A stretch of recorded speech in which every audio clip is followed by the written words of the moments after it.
Alright.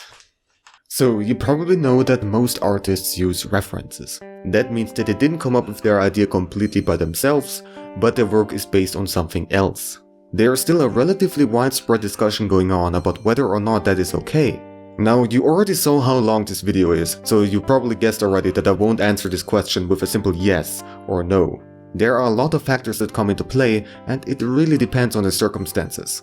For the most part, I will give examples in the area of visual arts, like drawing and painting, because that's what I do. However, a lot of the aspects that are going to be explained in this video also apply to other kind of creative works. At this point, I want to add a disclaimer that this topic is fairly subjective. Rather than treating this video as absolute fact, let it be just thought and discussion inducing. So I would like to give you a definition, my own definition, of what using references as an artist means. One of the main points that I want to get across, among several others, is that technically you always use references when making something, whether you realize it or not. To explain this, I'm going to use a scale, which I call the directness scale. By the way, I suck at naming things, but oh well. So basically, how directly you are using references. It will become clearer as I place examples on the scale. The scale goes from low to high. Let's start at the high end. It would be, for example, tracing references or making copies of it. If you use references by just looking at them, for instance a photo or somebody else's artwork, objects that are placed right in front of you, 3D models, then you would be more around the center on the scale. There are many different ways to use references in that manner, but it isn't always just using Google image search. From what I have read, what most people mean by using references for making art is exactly that. You have something in front of you and you switch back and forth between looking at the reference and your artwork. Some people also include tracing and copying to that definition. I will refer to these methods as visual references, so something you actively look at. However, if you think about it, that's not a complete spectrum. Using your memory, for example, is also a way to use references. Instead of the image being right in front of you right now, the image is in your brain. That image, however, didn't come out of nowhere. For example, you attempt to draw a cat. You probably have seen many pictures, videos and artworks of cats, and also real-life cats. All of that is stored in your memory, at varying detail, and then you recall these images when you draw.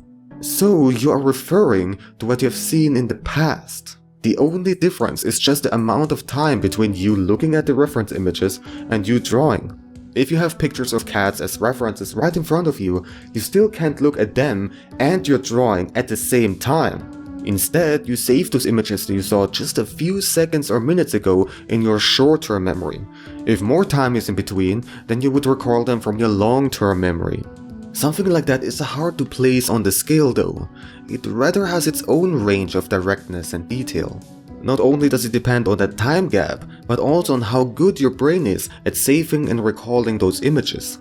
Some people have problems remembering things, and some people have something you would call a photographic memory. So they just look at something once and then recall that image almost perfectly. A case like that would be placed much higher on the scale. It's not that different anymore from the reference being right in front of you. Also, if you make some kind of artwork, you're also referring to all the studies and practices you did in the past. You didn't figure out of nowhere how perspective, color theory, composition, anatomy, and any other kind of basics and techniques work. You spent hours or weeks or years in order to learn them. And these basics that have been taught to you are also built upon references and the discoveries of past artists. To give you an example, the first time somebody used linear perspective, the technique where you draw straight lines towards vanishing points, was in the year 1415, at least as far as we know. That is not that long ago, considering for how long humans have been making art, tracing all the way back to the first cave wall paintings, which also used nature as reference. But linear perspective didn't get discovered by some genius out of nowhere. It was based on the knowledge about geometry that already existed during that time. Everything is built upon something else. 100% originality doesn't really exist. Even if, for example, you draw some kind of fantasy creature that doesn't seem to resemble anything else seen before, its concept can still be traced back to what we humans observed from nature. Fire-spitting dragons were based on reptiles flicking their tongue. Or another theory says that they were based on early discoveries of dinosaur fossils. Let's go even lower on our scale. We now get to the area of abstract art. Something that did not use any visual references that exist in the world, or at least would appear so. For example, you could have a bunch of shapes put together so that they vaguely resemble the shape of a cat. Technically, this art form could be placed anywhere on the scale. However, its directness could be reduced to the point where the artist does not use any references in front of them and tries to completely empty their mind. Whatever that means. Even if the artist did not use references of any kind consciously, it still happens subconsciously. The shapes that they paint on the canvas could still follow an image in their mind generated by memories and emotions. The colors they use could still follow their personal preferences or what they learned about color theory. I know, we're going more and more into a philosophical discussion now.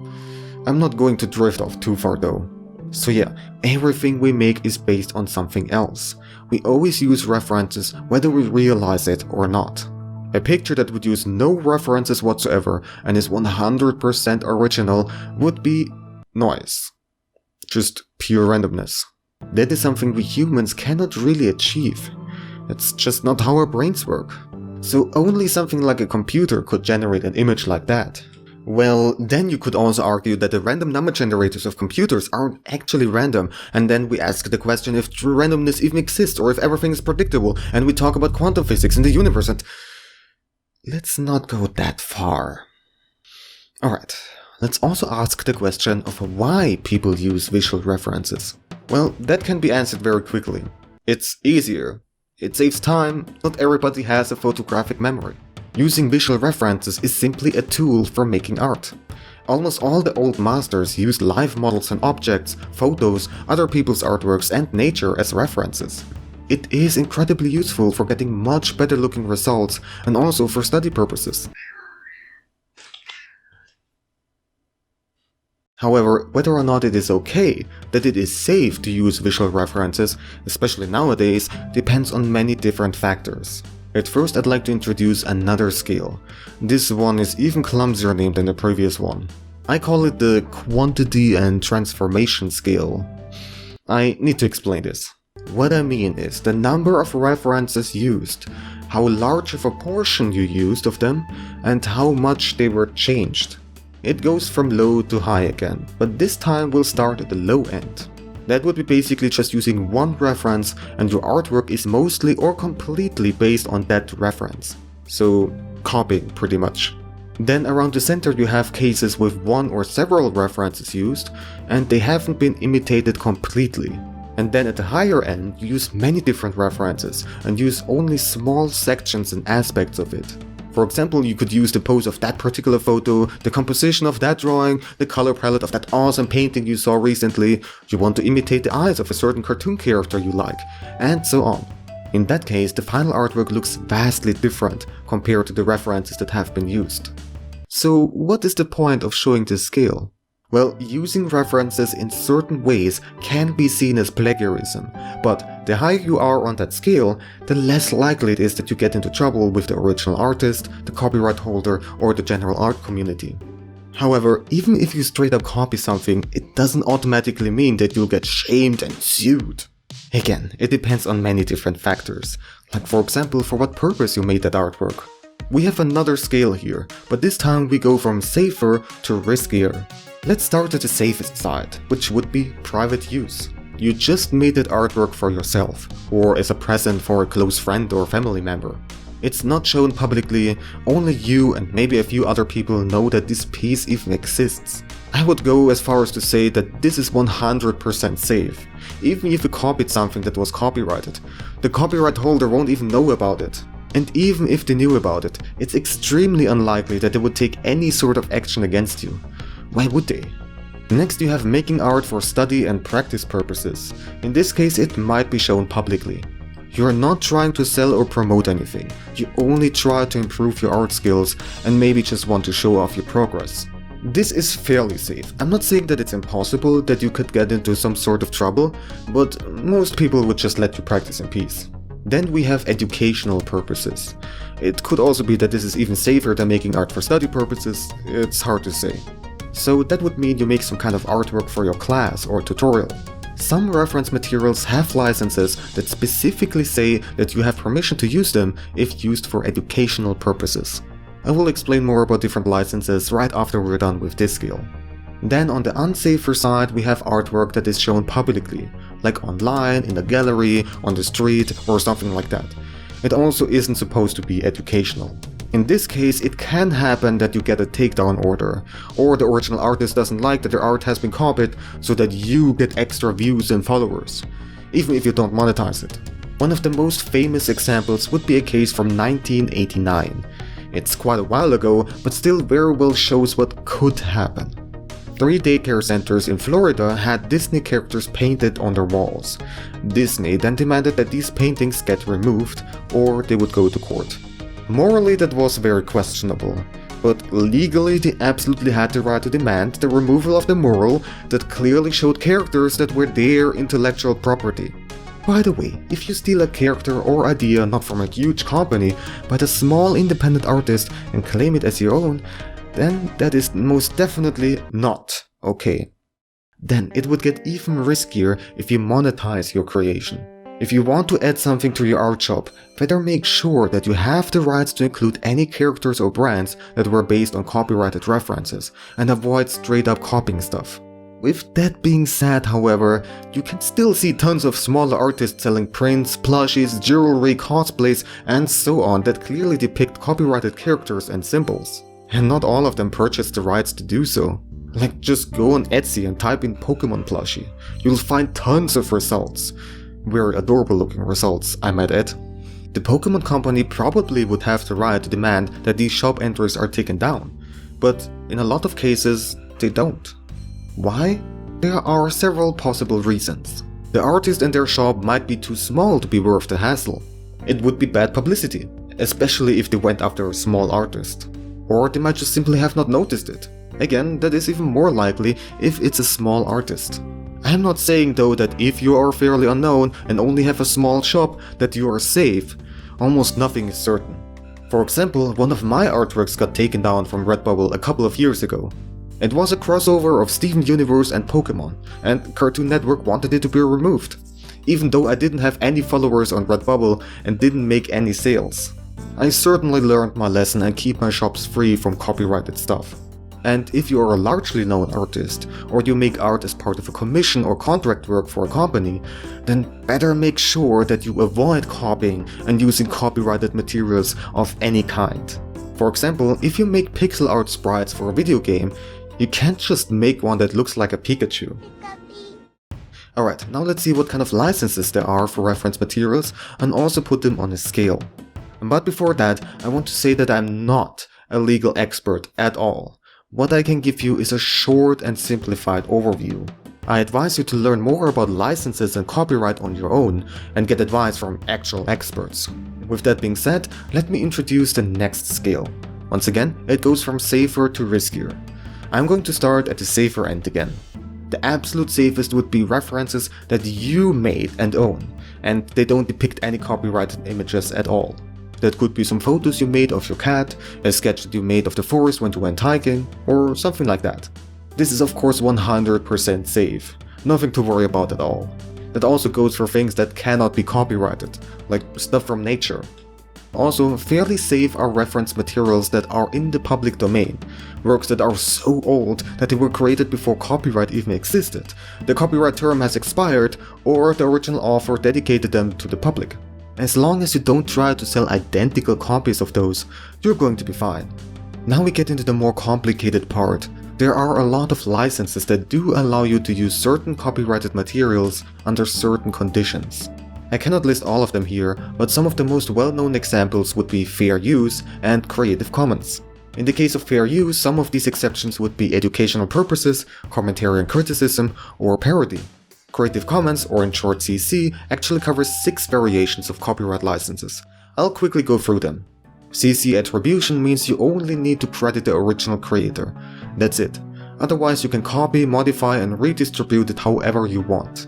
CC attribution share alike is the same as the previous one, but you also have to put the same license on your own creation. This ensures that all derivative versions remain free. CC attribution non-derivs means that redistribution is allowed, but no modifications, and you have to give credit. And then there are non-commercial versions of all of these three. Basically the same rules apply, but you are not allowed to use it commercially. It's actually not that complicated to understand, at least in theory, but like so often there are gray zones and things might not be that clear under certain conditions. Therefore, I recommend that you learn more about this on your own, and again, if you are not sure, get the advice from a legal expert. To fill out her scale here, on the riskiest side, we have a copyright that basically doesn't have any or barely any exceptions. Or you would have to pay large sums to obtain a license. By the way, if you find an image or video on the internet and you can't find a copyright license next to it, don't automatically assume that it is free and safe to use. It might have been reposted by somebody else, without permission. That happens all the time. They sometimes even go as far as to hide the original artist's name tag, which is not cool at all. So better check beforehand and find out who the original artist is. You could, for example, use Google's search by image function and see on what other art pages it has been posted. Also, if you see some stolen art, please go ahead and report it, and also let the original artist know. They would be very thankful for that. I know that I would be. Okay, now that I'm done explaining this copyright scale, let's move on to the next part. So there are people who just plainly refuse to use visual references, but instead make everything from their imagination and memory. Now, what could be the reasons? There are plenty of reference materials out there that are super easily available thanks to libraries and the internet, a lot of them also fairly safe to use. Well, I can think of 4 different reasons. There might be more, but these make sense. The first reason would be fear.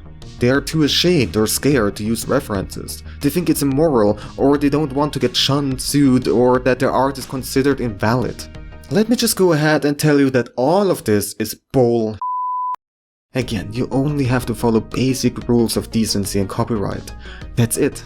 There's no reason to feel ashamed for using references. What you make is still considered art. Saying that it's not is illogical. The second reason would be pride. They take pride in purely making artwork from their memory. It is a skill that has to be developed with lots and lots of practice and studies, of course. Those studies most likely still involved some kind of visual references, but whatever. Having pride in the skills that they worked hard for is definitely valid.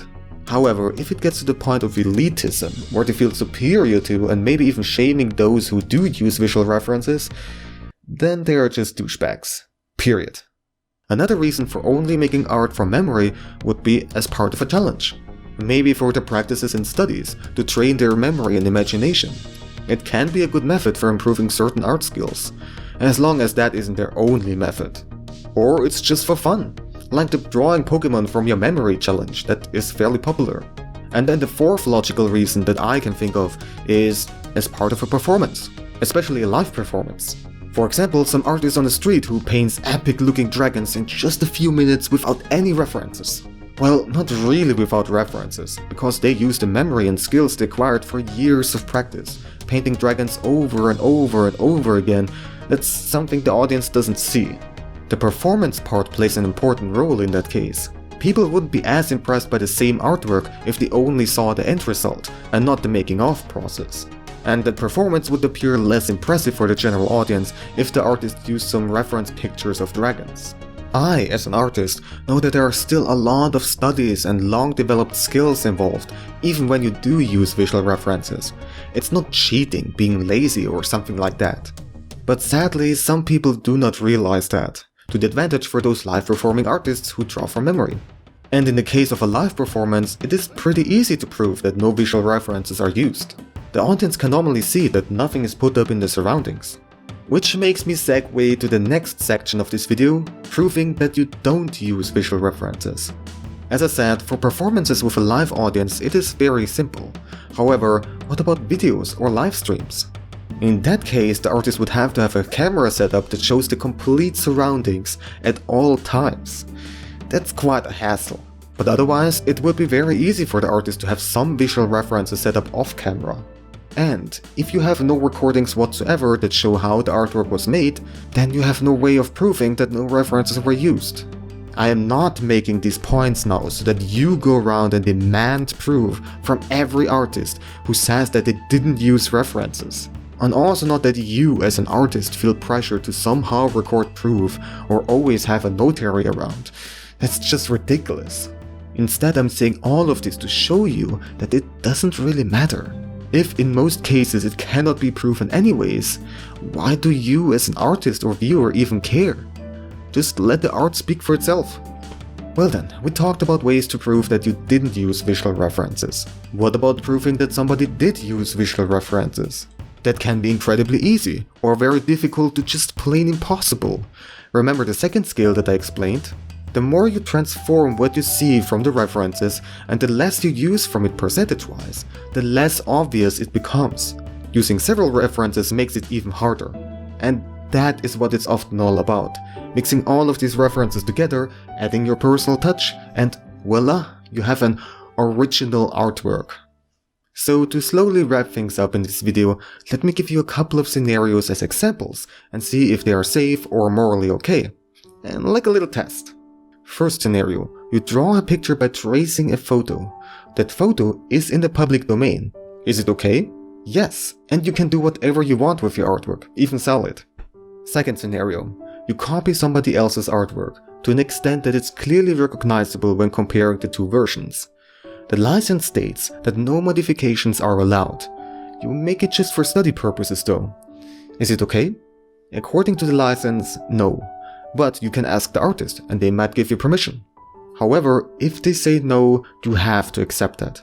Don't complain. Third scenario.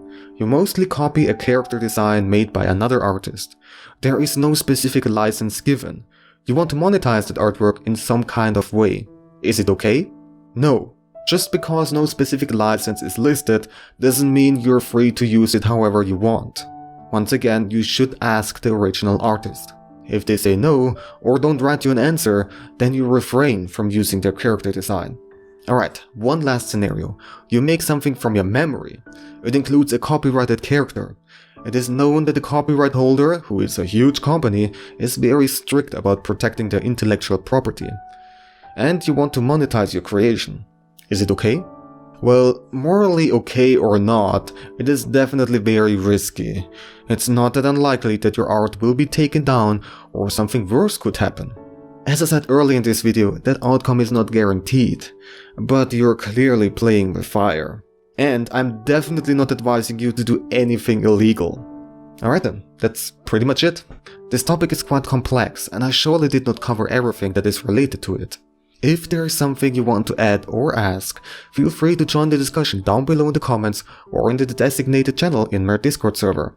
Just make sure to keep the conversation civilized and respectful. This was the first art-related discussion video that I made. I hope that you liked it. A constructive feedback would be very appreciated. And if you want to support me so that I can keep on making videos like this one, among many others like drunk tutorial videos, then please check out my Patreon. There are all sorts of rewards you'd get in return too. Just make sure that you can actually afford it. Look out for yourself at first. Alright then, thank you a lot for watching. See you next time.